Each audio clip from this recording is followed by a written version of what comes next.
کہ انزائٹی تب ہوتی ہے جب بندہ یہ سمجھ رہا ہوتا ہے کہ اس کا ماحول فزیکلی یعنی جسمانی طور پر یا ایموشنلی انسیف ہے، یعنی اس کے جذبات کو خطرہ ہے، اس کے احساسات کو خطرہ ہے،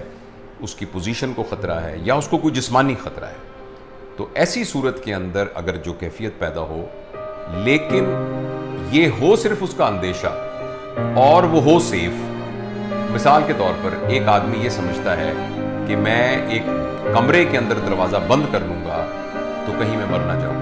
تو حالانکہ کمرے میں دروازہ بند کرنے سے آدمی نہیں مرتا، لیکن اس کو انزائٹی ہو جائے گی کیونکہ وہ اس میں اس کو انسیف محسوس کر رہا ہے۔ تو یہ ہے جب انزائٹی اپنی نارمل لیمٹ کو کراس کر کے ایک بیماری بن جاتی ہے، یعنی ڈس آرڈر ایک بن جاتی ہے۔ اچھا، اس کی نشانی کیا ہے کہ یہ نارمل ہے یا اب نارمل ہے؟ تو اس کی نشانی بالکل سیدھی ہے کہ اس میں کچھ جسمانی کیفیات ہوتی ہیں، مثلا دل تیز دھڑکنا شروع ہو جاتا ہے، طبیعت بہت بے چین ہو جاتی ہے، بعض اوقات شدت کی حالت میں ہاتھ بھی کانپ سکتے ہیں، پسینہ بھی آ سکتا ہے اور پینک اٹیک بھی ہو سکتا ہے۔ تو پھر ایک کیفیت ایسی آتی ہے کہ جس میں آدمی اس انزائٹی کو اوائڈ کرنا شروع کر دیتا ہے، یعنی اس کو ایک خاص انوائرمنٹ میں انزائٹی ہوتی ہے تو وہاں نہیں جاتا۔ تو اس کے لیے ایک ٹیکنیکل ٹرم ہے کہ اس کی دنیا چھوٹی ہونی شروع ہو جاتی ہے، وہ پھر دوستوں کی محفلوں سے کترانا شروع ہو جاتا ہے، پھر وہ ان حالات میں کترانا شروع ہو جاتا ہے جہاں اس کو لگتا ہے کہ میں سیف نہیں ہوں، یعنی وہ پارک میں نہیں جائے گا، دوستوں کے پاس نہیں جائے گا، شادی بیاہ میں شرکت نہیں کرے گا، کہیں گھومنے پھرنے نہیں جائے گا۔ تو آہستہ آہستہ اس کی دنیا جو ہے وہ چھوٹی ہونا شروع ہو جاتی ہے اور وہ اپنے اندر ہی مقید ہو کر ایک خام خواہ ایک کہانی بنا کر اس میں اپنے آپ کو انسیف محسوس کر کے کرنے لگ جاتا ہے۔ اس کے لیے ایک اور بھی ٹیکنیکل ٹرم ہے جو میں نے ابھی دیکھی تھی، جسے کہتے ہیں انزائٹی سائیکل۔ اس کا مطلب یہ ہے کہ جب بھی ایک سچویشن ایسی آتی ہے جس میں انزائٹی ہونی ہوتی ہے، اگر وہ سچویشن میں چلا جائے اور ساتھ اس کو انزائٹی ہونے لگ جائے اور پھر وہ اس سچویشن سے بچ جائے تو اس کا دماغ اس کو یہ بتاتا ہے کہ اس سے بچنے کا یہی طریقہ ہے، لہٰذا وہ اگلی دفعہ اس کی انزائٹی اور بڑھتی جاتی ہے۔ یہ بہت زیادہ بڑھنے لگ جائے تو پھر تو بہت ساری جسمانی بیماریاں بھی ہونی شروع ہو جاتی ہیں، اس کی نیند ڈسٹرب ہو جاتی ہے، اس کا کھانے پینے کا نظام ڈسٹرب ہو جاتا ہے، اس کی جو جنسی زندگی ہے وہ بہت بری طرح متاثر ہونا شروع ہو جاتی ہے،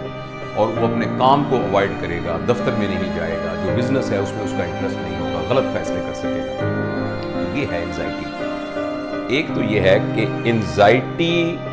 کے اندر آ کر اپنے آپ کو بالکل گرا نہیں لینا چاہیے،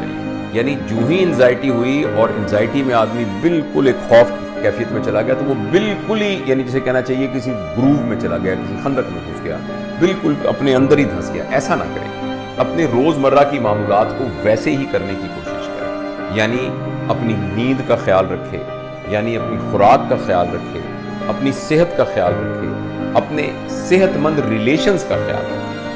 اگر یہ چار چیزیں میں دوبارہ دہراتا ہوں، نیند کا خیال رکھے، بھوک کا خیال رکھے، ورزش کا خیال رکھے اور اپنے جو صحت مند ریلیشن شپ ہیں، اپنے جو عزیز ہیں پیارے، ان کے ساتھ رابطے کو منقطع نہ کریں، تو صرف ایسا کرنے سے ہی کچھ عرصے کے بعد اس کے اندر پازیٹیوٹی آنی شروع ہو جائے گی۔ دوسری اہم بات ہے کہ کچھ غور و خوض بھی کرے اور تدبر کر کے اپنی دماغ کو سمجھانے کی کوشش کرے کہ جس چیز کو میں انسیف سمجھ رہا ہوں وہ انسیف ہے بھی کہ نہیں۔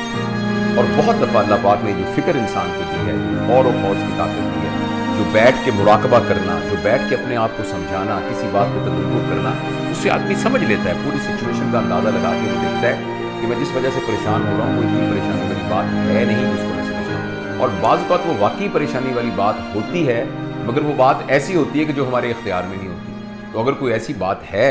جو واقعی پریشانی والی بات ہے لیکن وہ میرے اختیار میں نہیں ہے، تو غور و خوض اور تدبر سے آدمی اپنے آپ کو سمجھا سکتا ہے کہ چونکہ تو یہ میرے اختیار میں نہیں ہے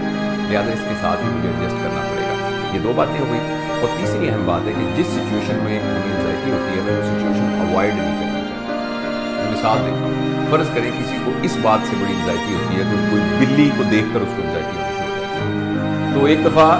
چاہے جتنا بھی اینکشس ہوتا ہے وہ بلی کو ہاتھ لگا کے دیکھ لے، ایک دفعہ بلی کو گود میں رکھ کے دیکھ لے، تو اس کا دماغ فوراً یہ کہے گا کہ لے میں تو ایسے خام کا سمجھ رہا تھا، یہ تو انزائٹی میں، یہ تو ڈرنے والی کوئی بات نہیں ہے۔ ایک دفعہ آپ کو کمرے میں جانے سے ڈر لگتا ہے تو ایک دفعہ ہمت کر کے آپ کمرہ بند کر کے چلے جائیں، چاہے آپ اس کے لیے آپ کو